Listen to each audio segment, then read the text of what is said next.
Bueno, habíamos visto con Nora la necesidad de someterse, en el capítulo 2.15, a partir de ahí, de tener una conciencia limpia.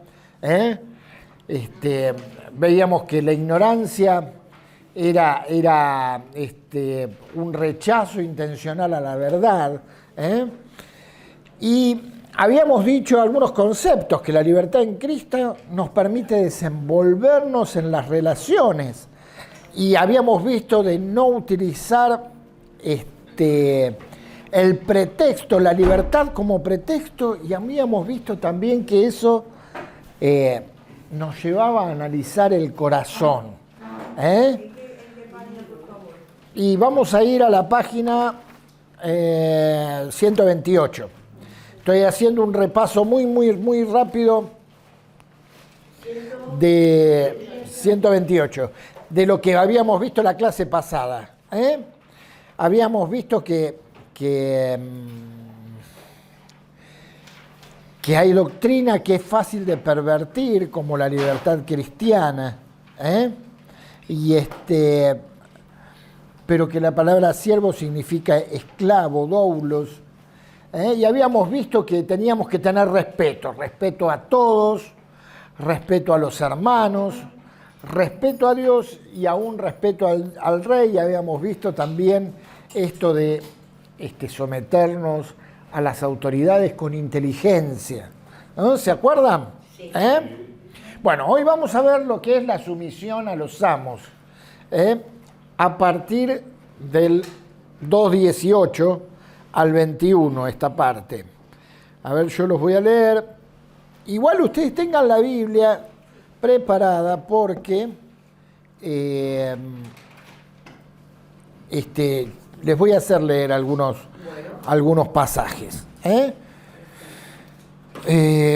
Primera Pedro 2, del 18 al 21. Y dice: criados, estad sujetos con todo respeto a vuestros amos, no solamente a los buenos y afables, sino también a los difíciles de soportar. Porque esto merece aprobación. Si alguno, a causa de la conciencia delante de Dios, sufre molestias padeciendo injustamente, pues, ¿qué gloria es si pecando sois abofeteados y lo soportáis? Mas si haciendo lo bueno sufrís y lo soportáis, esto ciertamente es aprobado delante de Dios, pues para esto fuisteis llamados. Amén.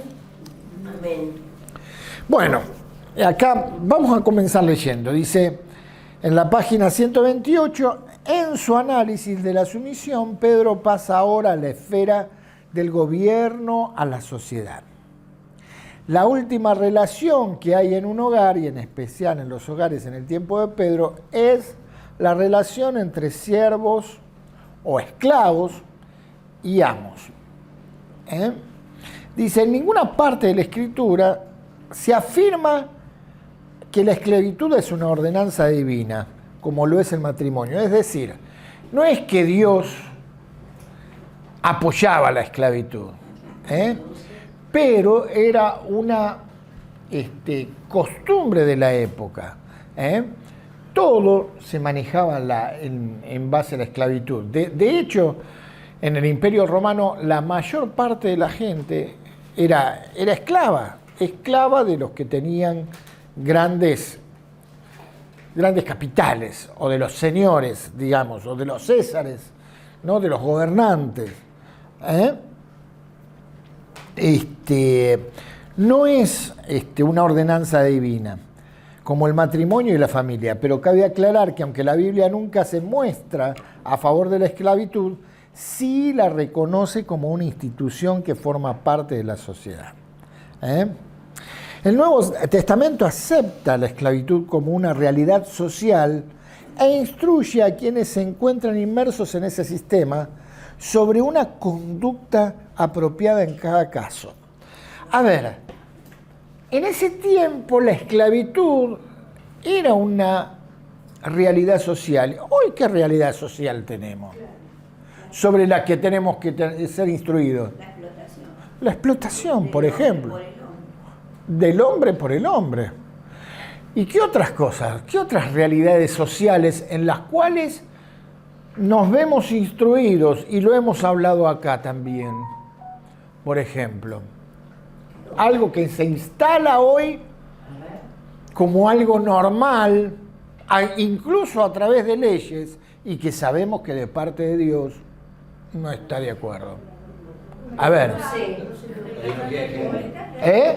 La ideología de género. La ideología de qué.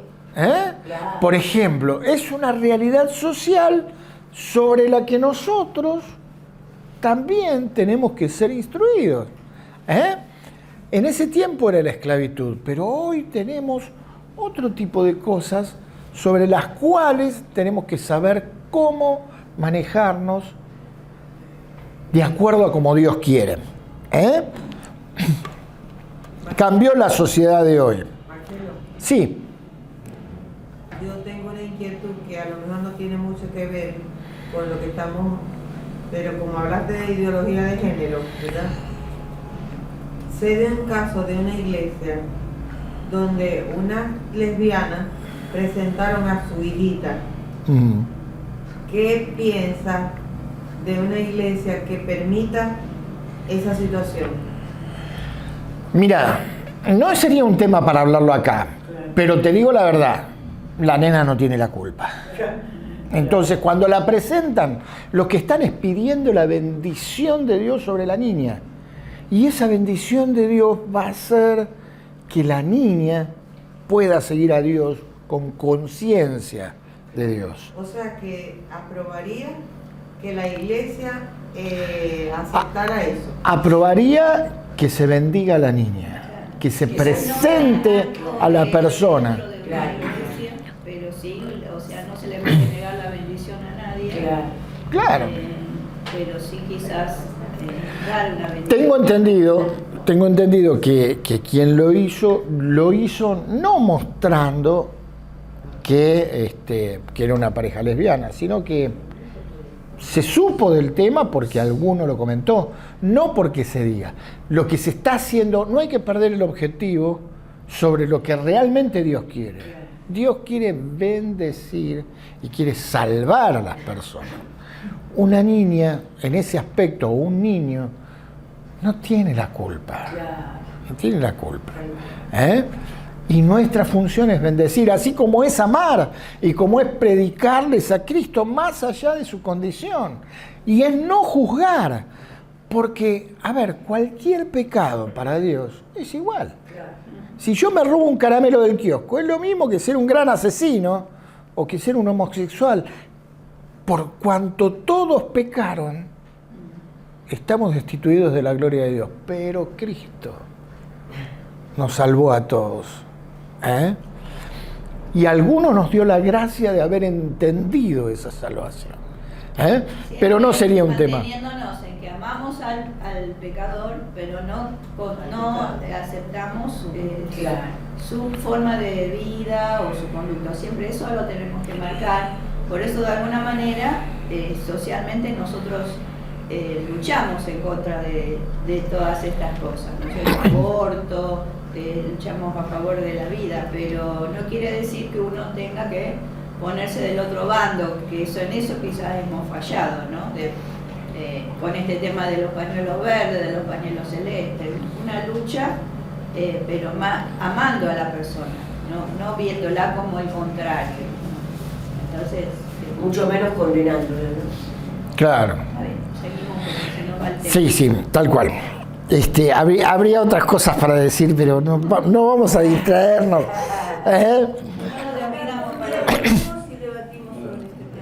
Bueno, muy bien. El deber de los esclavos, dice el primer punto. La sociedad de hoy cambió, ¿no? Por lo menos en nuestro país y en la mayoría de los países no hay esclavitud, en la mayoría de los países, en especial occidentales.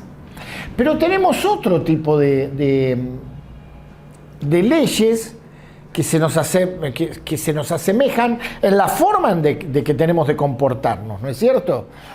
Hoy, ¿quiénes serían? En aquel tiempo los esclavos tenían a sus amos, pero hoy tenemos patrones, tenemos jefes, gerentes, a quien de alguna manera, si bien el esclavo no recibía una paga, hoy nosotros por nuestro trabajo recibimos una paga, pero eso no quiere decir que no le debemos el respeto que la Biblia nos enseña, ¿no es cierto? Resulta llamativo que Pablo y Pedro se dirijan a los esclavos, aceptados de la comunidad cristiana. Y a los amos se le hace una apelación moral. Dice, en vez de promover la rebelión, el apóstol dice, sométanse con todo respeto a sus amos. La Reina Valera, la Biblia de las Américas, utiliza la palabra siervos. Dice, pero la NBI y otras traducciones traducen más correctamente como esclavos. Y dice, al igual que el resto de las relaciones con el Estado, entre esposos, entre padres e hijos, el principio de autoridad y sumisión es el eje de pensamiento de Pedro. Ahí dice Pablo, aunque está hablando de Pablo y de Pedro también, ¿no? Dice, esclavos. En el griego es douloi, que indica sujeción y por lo general servidumbre. En cambio, criados es oiketai y viene de la raíz que significa casa. Por lo tanto, el término se utiliza para sirvientes de la casa. Y el mandato básico es estar sujetos o someterse. Eso significa alinearse debajo de. Y acá quiero que alguien me lea. 1 Timoteo 6, del 1 al 2, y otro que lea Tito 2:9.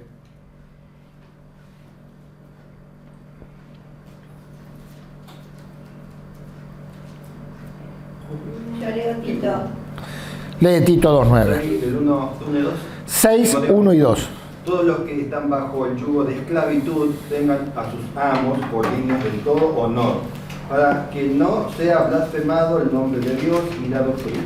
Y los que tienen amos creyentes, no los tengan en menos por ser hermanos, sino sírvanles mejor, por cuanto son creyentes y amados los que se benefician de su buen servicio. Esto enseña y exhorta. Ahí habla el apóstol Pablo de un respeto mutuo, de un respeto mutuo entre amos y esclavos, ¿no? ¿Y qué dice Tito? ¿Lo tenés allí? Exhorta a los siervos a que se sujeten a sus amos y que agraden en todo y que no sean respondones. Que no sean respondones. Qué bárbaro, ¿eh? Que no sean respondones. Hoy fui a la estación de servicio, le escuchaba a la chica de la estación de servicio y dice, no, hubo un problema. Se ve que le contestó mal y estaba hablando del empleado al jefe y lo echó. ¿Viste? Ahí nomás, mirá que justo, ¿no? Que no sean respondones. Acá en la otra versión del lenguaje sencillo dice, a los miembros de la iglesia que aún son esclavos, diles que obedezcan siempre a sus amos y que sean amables y no discutan nada. Y no discutan nada. Mirá qué bueno, ¿eh? Acá también se podría decir, ¿no? Que están siempre discutiendo, que hacen las cosas con bronca. O quejándose, ¿no? Quejándose. Todo lo que dice el patrón parece mal. Qué bárbaro. Sí. Yo, desde que vos decís de los esclavos, pienso porque vi las noticias. La esclavitud sexual que han descubierto, mujeres que son raptadas jóvenes. Tenés razón. Y la esclavitud en las quintas o las chacras, donde los hacen trabajar y viven como si fuese un rancho, con poca comida, con poca agua. y no le dan nada de dinero. Pero hay que tener en cuenta que eso es un delito. Claro, lo esclavizan. Claro. Y las mujeres descubrieron porque estaba todo muy lindo, todo muy pintadito, pero cuando abrió la puerta la policía, rescataron 14 chicas. Claro. 14 chicas que lo único que hacían era el sexo, Claro. esclavizadas. Tal cual. Por eso digo, esclavitud en este tiempo, Sí, parece que no. Y sí. en esa quinta lo sacaron a todos. Claro, no hay esclavitud avalada por la ley. Sí. Eso es un delito. ¿Eh? No, pero existe. Pero sí existe, sí, tal cual, tenés razón. Dice el apóstol Pedro que los criados deben ir con todo, deben moverse con todo respeto. La idea no es cobardía y miedo irracional, sino de honor y respeto que hace que una persona desee agradar a la otra. Es con sencillez de corazón. Tampoco es lo que llamaríamos nosotros el chupamedia, no, sino un verdadero deseo de agradar al otro, de servirle con amor, como dice más adelante, como a Cristo, ¿no? Con sencillez de corazón. Más allá de eso, los amos deben ser buenos y afables, no solamente a los buenos y afables, sino también a los difíciles de soportar. La Reina Valera Nueva dice a los insoportables. Y este término significa curvado o torcido. Y metafóricamente quiere decir perverso, o deshonesto. A veces nos tocan este tipo de patrones, ¿no? Aún así hay que respetarlos. Por supuesto hay que saber poner límites también, ¿no? Porque justamente no somos esclavos. No es lo mismo que en ese tiempo. Uno hoy puede poner límites, puede decir lo que Dios quiere. Recuerdo de un muchacho que llegó a su trabajo, vino una inspección de la FIP y claro, cobraba parte del sueldo en negro. Y él dijo, bueno, yo no voy a mentir. Decí que cobrás todo en blanco. Dice, no, yo no voy a mentir. Vos sabés que yo no miento. Y claro, vinieron los FIP, le preguntaron, le hicieron un buraco. Pero era el único que hacía su trabajo y lo hacía excelentemente. Y entonces, bueno, tuvieron que recomponer, primero ponerle todo el sueldo en blanco, ¿no? No lo echaron porque sabía que tenían razón. Fue todo una lucha, ¿no? Y después cada vez que venía una inspección de la FIP le daban el día libre. Claro, le daban el día libre porque sabía que no iba a mentir, ¿no? Pero uno tiene que poner las cosas en su lugar siendo cristiano, ¿no? Dice, en primer lugar, ¿por qué tenemos nuestra primera responsabilidad es servir al Señor?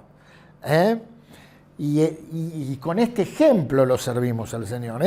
Porque dice, en primer lugar, porque merece aprobación. Si alguno, a causa de la conciencia delante del Señor, sufre molestias padeciendo injustamente, el Señor se complace de esto.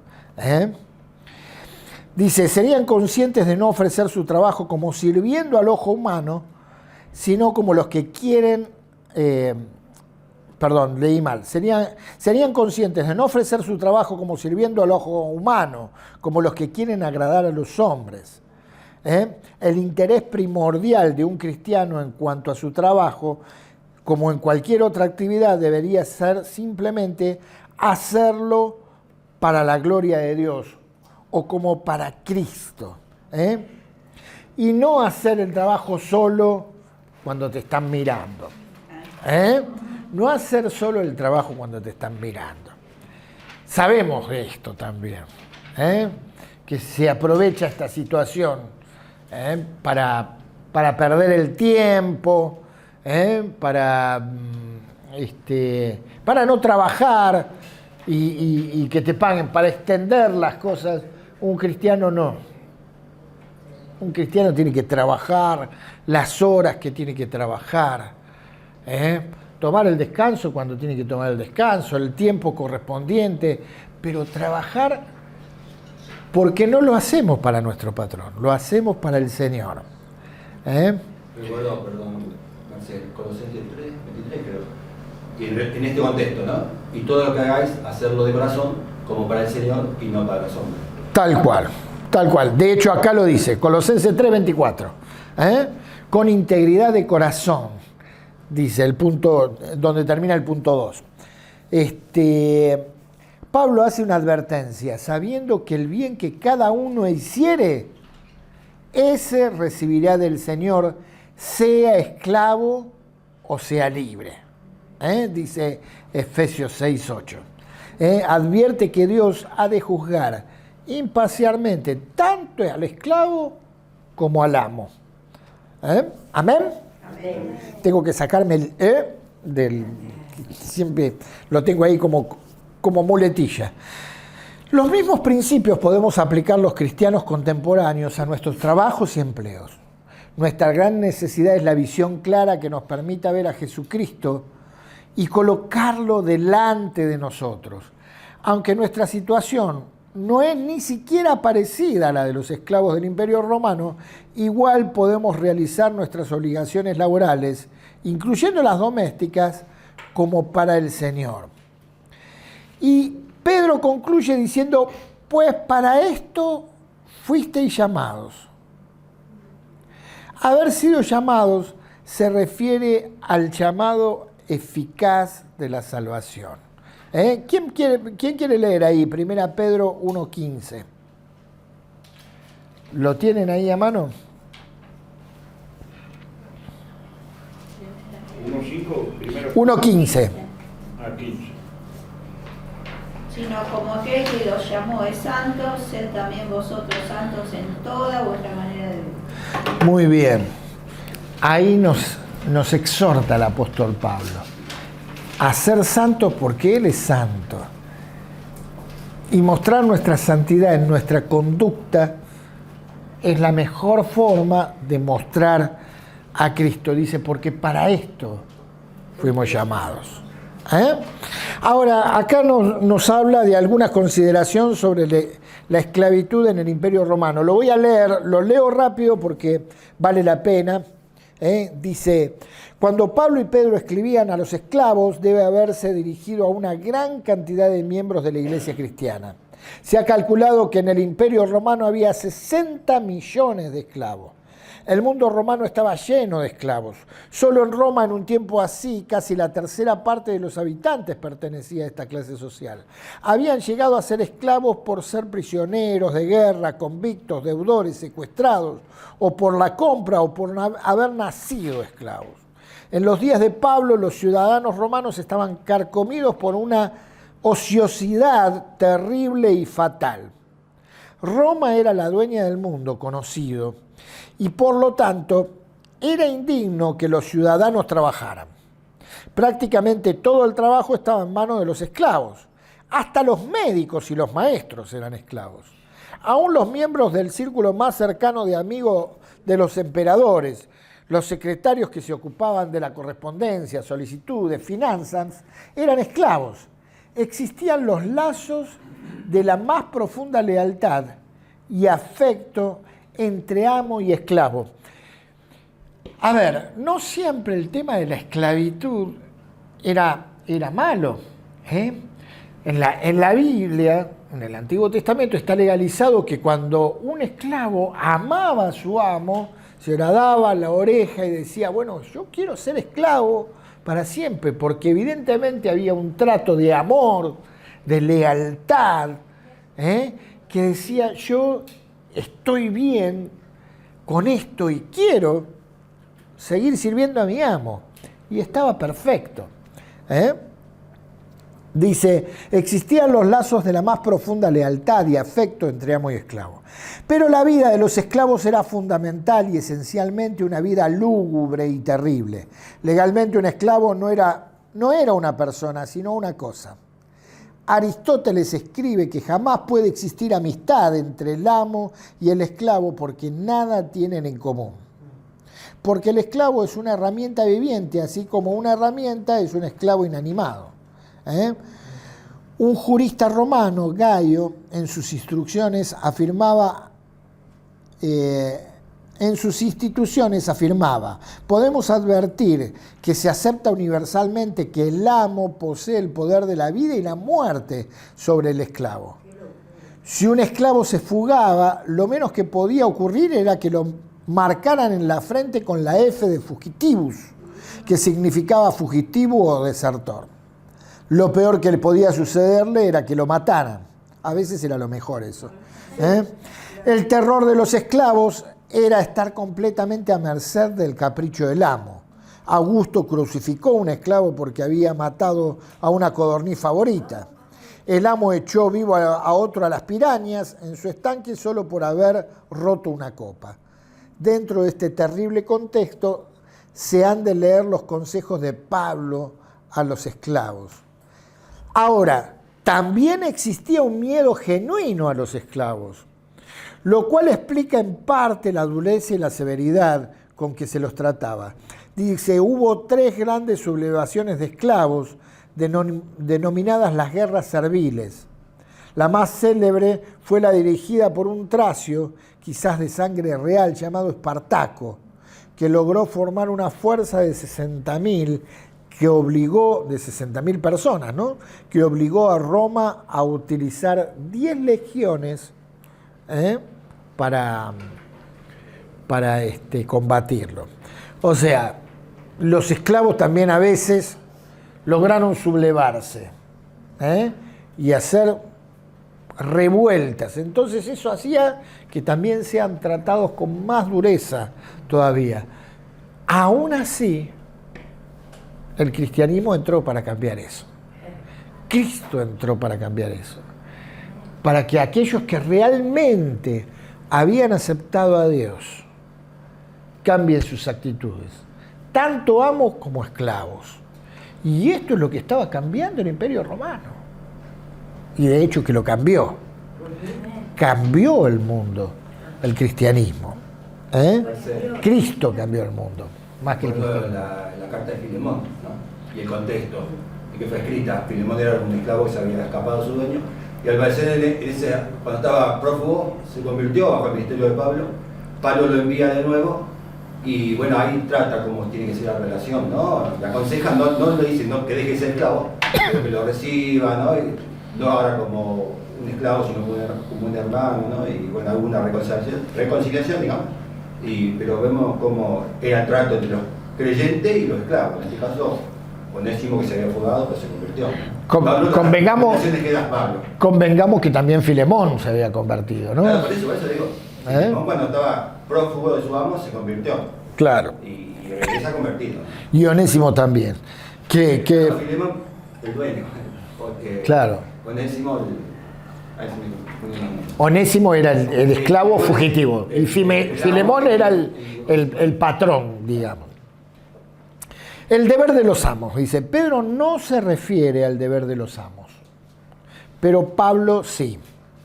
Y acá resumimos un poquito. En primer lugar, dice Pablo, los amos deben actuar con justicia y equidad. ¿Qué hora es? Está bien, vamos bien. Dice, amos proporcionen a sus esclavos lo que es justo y equitativo, conscientes de que ustedes también tienen un amo en el cielo.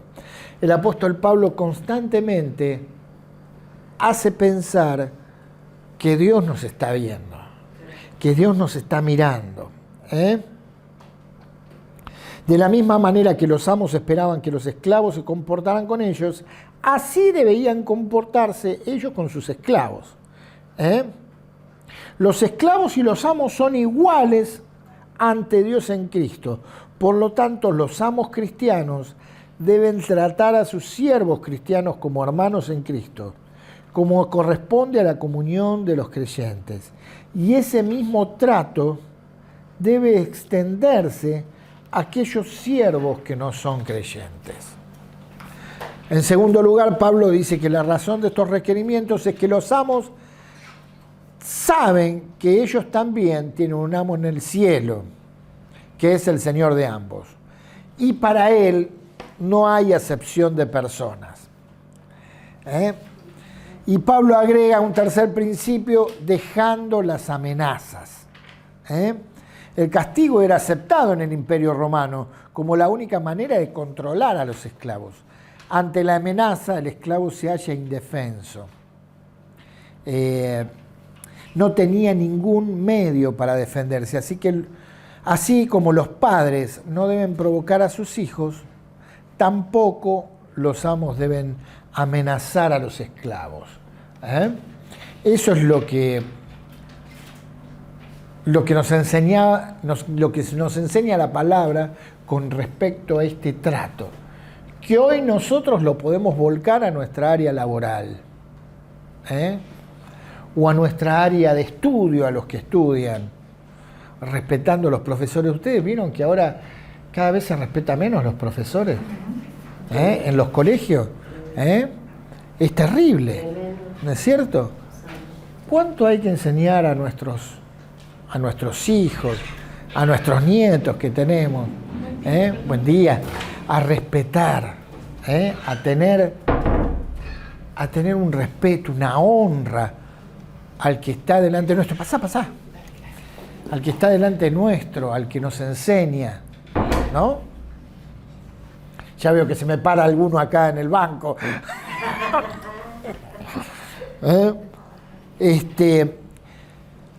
Bueno, seguimos. Cristo, el ejemplo perfecto. Perdón, en la secta, ¿no? Secta, de que hay una esclavitud con un manto de espiritualidad, pero que tiene a la persona esclavizada, ¿no? Que hagan lo que ellos quieren, los dirigen, a veces los separan de la familia, le sacan todos los bienes. Tal cual. En el nombre de Dios. Justo anoche vi una película que se trataba de eso. Qué bárbaro. Bueno, vamos al ejemplo de Cristo. El capítulo 2 del 21b al 25. Vamos a leer desde el 21. Dice, lo voy a leer de la NBI. Por medio de él ustedes creen en Dios, que lo resucitó. ¿Estoy leyendo bien? Espera. Primera Pedro, no, estaba leyendo mal, me parecía. 2.21. Primera Pedro. Primera Pedro 2.21.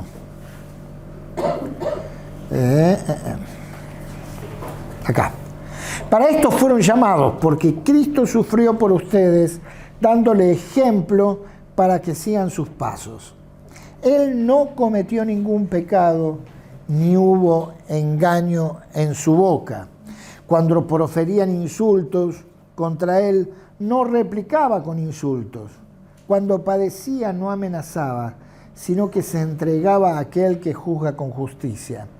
Él mismo sufrió, él mismo en su cuerpo llevó en el madero nuestros pecados, para que muramos al pecado y vivamos para la justicia. Por sus heridas, ustedes han sido sanados. Antes eran ustedes ovejas descarriadas, pero ahora han vuelto al pastor que cuida de sus vidas. Quise leerlo en la NBI, porque esto es un texto que Pablo toma ¿de dónde? ¿Se acuerdan? Toma del capítulo de Isaías 53, que es una visión del profeta Isaías exacta de lo que Cristo padeció por nosotros. 600 años antes de que el Señor, 600 u 800 años, 600 años antes creo, de que el Señor viniera, ¿no? El profeta Isaías tiene una visión exacta de lo que el Señor Jesús iba a padecer por nosotros. Dice, retomando el texto, 1 Pedro, el apóstol dirige la atención del cristiano que sufre injustamente en este mundo hacia los sufrimientos de Cristo. Él señala que a Cristo, quien al cumplir la profecía de Isaías 53, es el ejemplo supremo de abnegada sumisión al sufrimiento. Este pasaje, al final del capítulo 2, Pedro presenta el Mesías sufriente y revela 3 aspectos de su sufrimiento. Si no leyeron Isaías 53, léanlo. Es imperdible, imperdible. Dice, Jesús es para los creyentes un ejemplo perfecto del sufrimiento, el sufrimiento perfecto el sustituto perfecto en el sufrimiento y el perfecto pastor a través del sufrimiento. El ejemplo perfecto del sufrimiento, dice el 21b al 23, dice, porque Cristo sufrió por ustedes dándole ejemplo para que sigan sus pasos. Él no cometió ningún pecado, ni hubo engaño en su boca. Cuando proferían insultos contra él, no replicaba con insultos. Cuando padecía, no amenazaba, sino que se entregaba a aquel que juzgaba con justicia. Los cristianos son llamados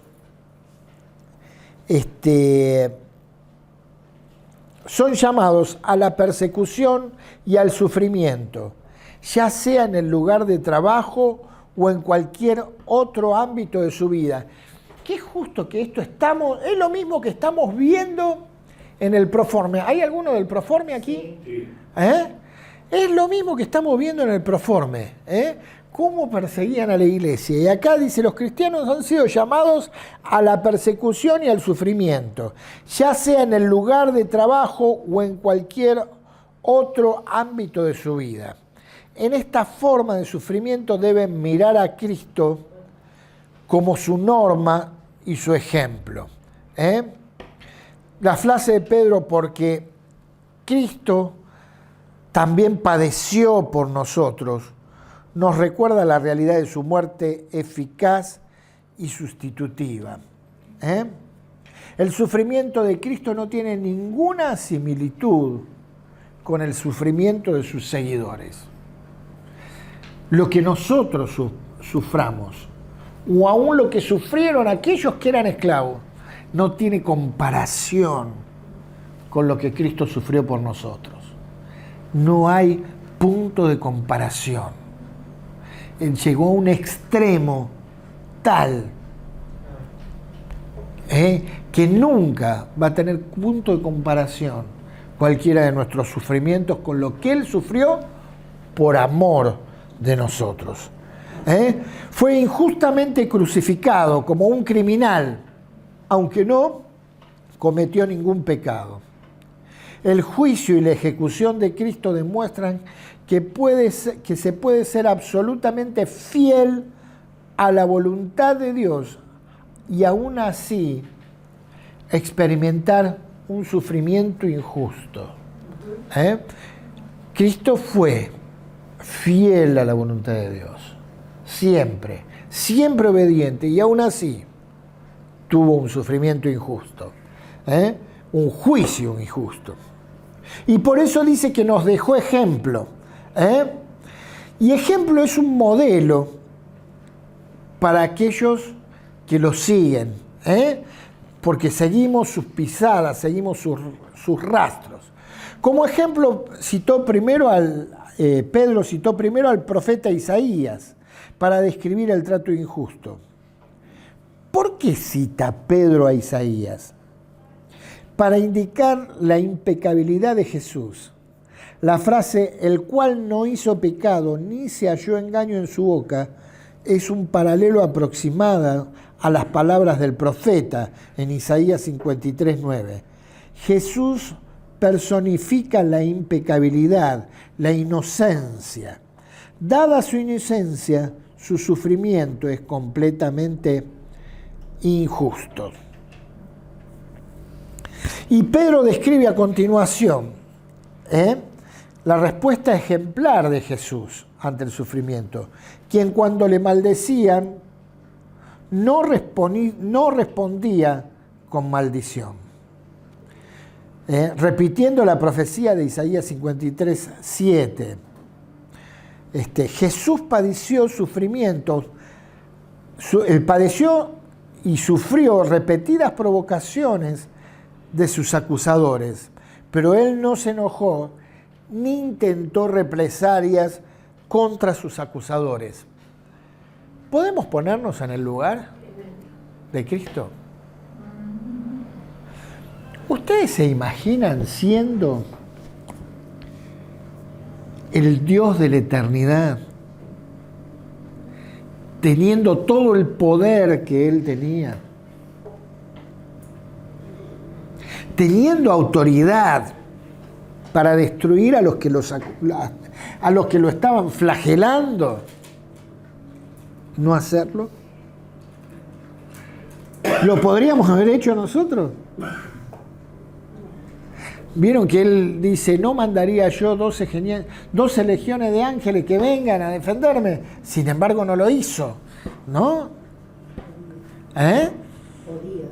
Podía. ¿Lo hubiéramos hecho nosotros? Yo creo que no. No quedaba uno en pie. Pero yo no soy Cristo. Él nos amó tanto, que desde la eternidad había decidido sufrir por amor a vos y a mí. Todo esto, esta humillación terrible, para llevar en sí nuestro pecado. Sí. No, pensaba, ¿no?, que nosotros igual somos llamados por Cristo de alguna manera a morir en Cristo, en las diversas situaciones diarias. A mí es un verdadero desafío. Yo no lo puedo hacer siempre. Muchas veces sí, y me parece que es re importante, ¿no?, morir en Cristo.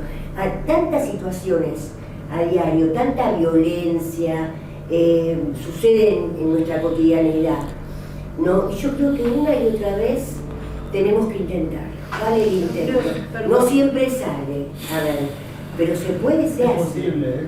Es posible, claro que es posible. Sí, Gloria. Claro, morir al yo. Eso es lo que tenemos, que morir al yo. Morir en Cristo, si no morimos al yo. Claro, morir al yo para que... Yo los puedo matar con un suspiro, soplando porque soy Dios. Tenemos que morir al yo. A mí no me trates así, a mí no me digas esto. O sea, tenemos que bajar, menguar para que crezca Él. Tal cual. Porque somos claramente reaccionarios. Pero nosotros como cristianos esto lo tenemos que realmente meditar e intentar ponerlo en práctica.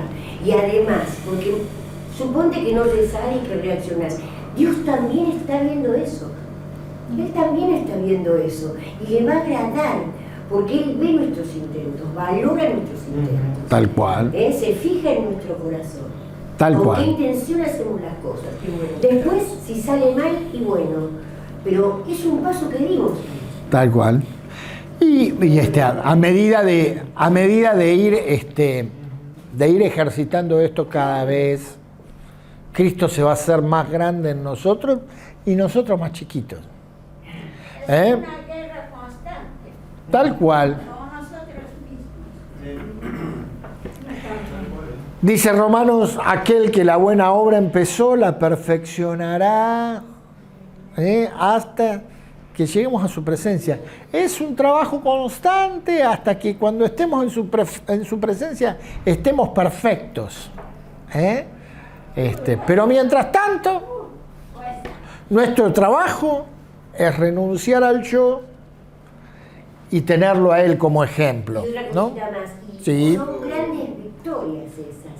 Cuando nosotros podemos hacer esto, sentimos en nuestro corazón algo que no se puede explicar muy bien con palabras, pero son grandes logros. Cuando realmente alguien nos agredió, nos dijo algo horrible y nos quedamos callados. Muy bien, vamos a avanzar porque así vemos si podemos terminar. Nos quedan 10 minutos. Dice, fue injustamente crucificado. El juicio y la ejecución de Cristo demuestran que fue absolutamente fiel a la voluntad de Dios y hacía experimentar un sufrimiento injusto. Y esto es para dejarnos ejemplo. Como ejemplo, Pedro citó al profeta Isaías para describir el trato injusto. ¿Por qué la cita de Pedro e Isaías?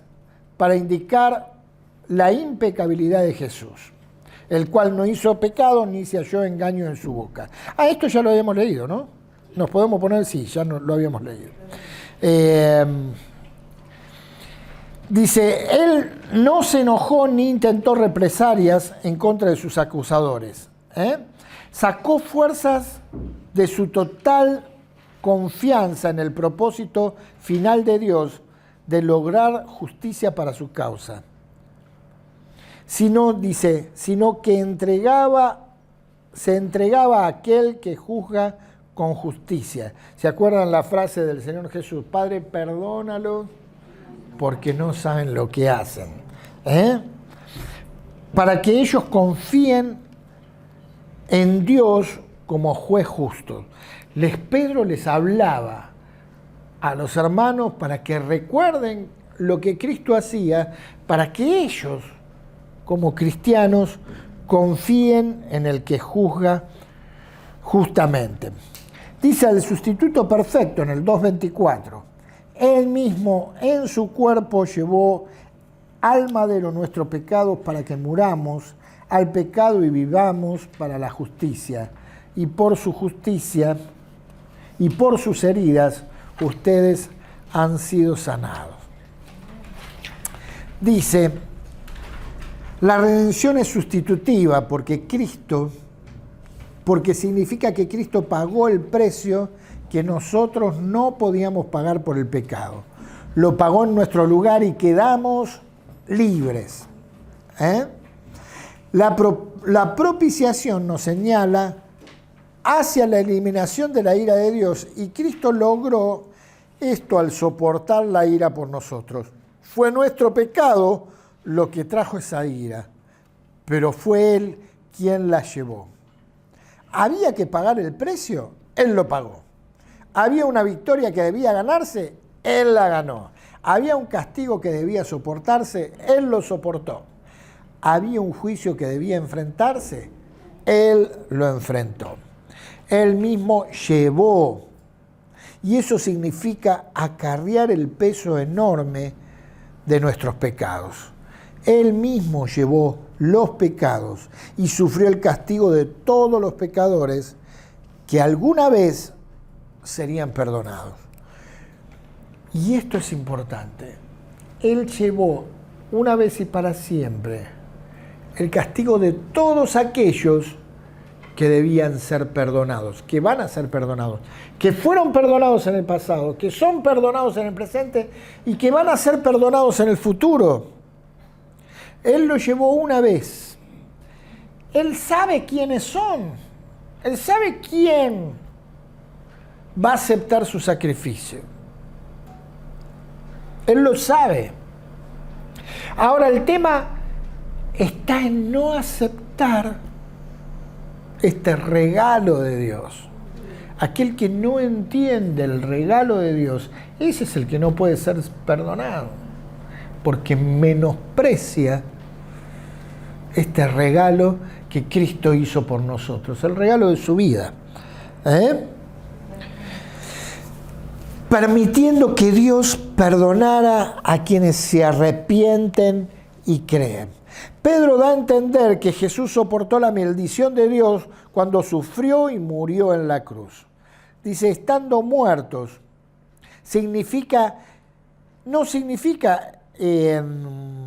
no es la palabra normal para fallecer, que se usa aquí en el Nuevo Testamento. Significa estar lejos, partir, estar perdido o dejar de existir. Eso es estar muerto.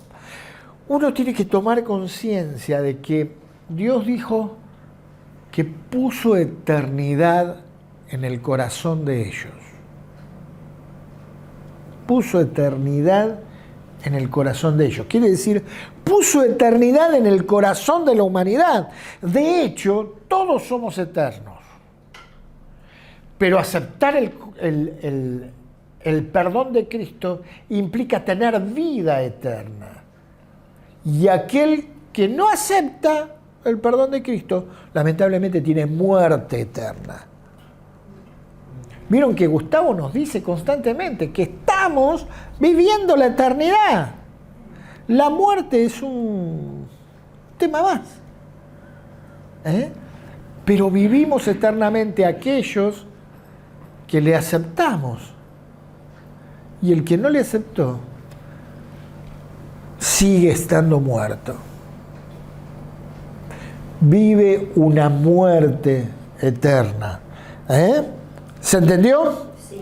Por eso dice, estando muertos, que significa estar lejos, partir, perdidos o dejar de existir.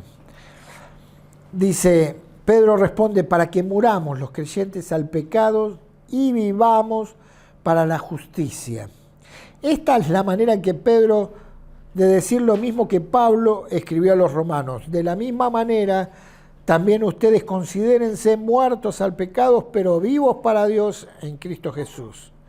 Pedro describe esta muerte al pecado y el hecho de llegar a estar vivos para Dios como una sanidad por cuya herida fuisteis sanados. El sinónimo para todo el sufrimiento que llevó,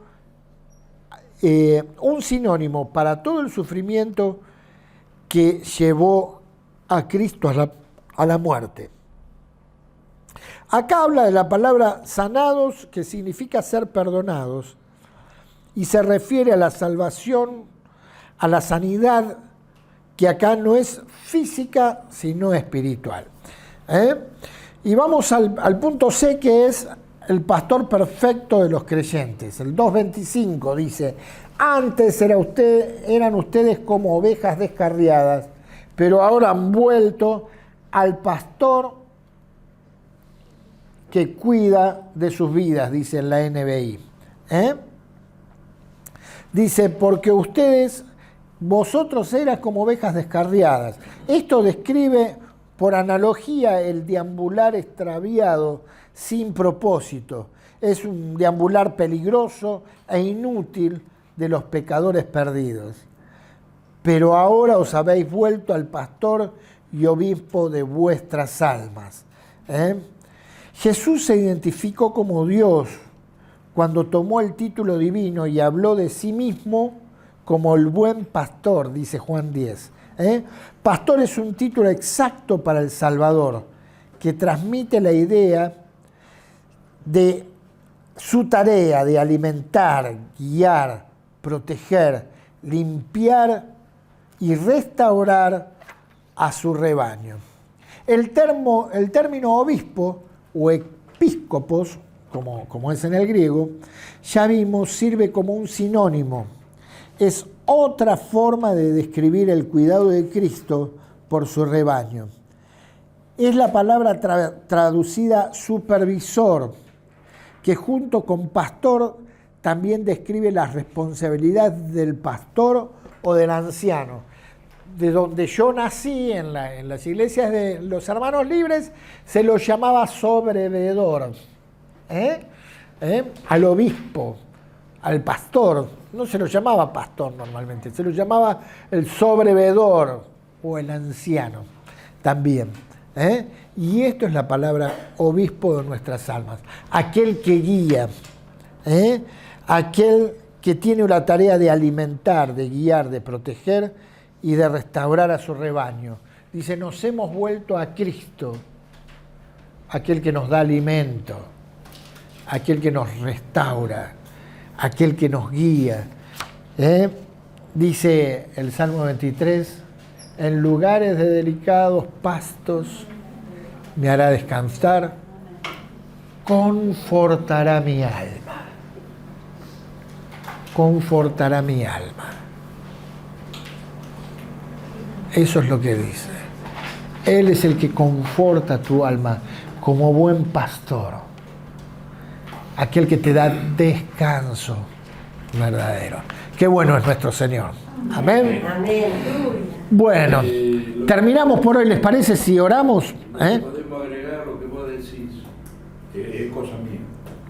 En lugares de delicados pastos me hará descansar, y yo agrego, si hago su voluntad. Amén. Porque si no, imposible. A veces el Señor es tan misericordioso que aún no haciendo su voluntad, No le agreguemos cosas a la palabra que no dice. No dice. Qué bueno que, Agradezca mío, qué bueno que es nuestro Señor, ¿no?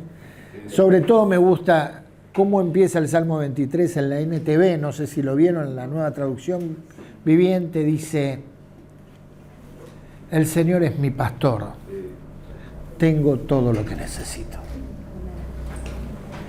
Tengo todo lo que necesito en Él.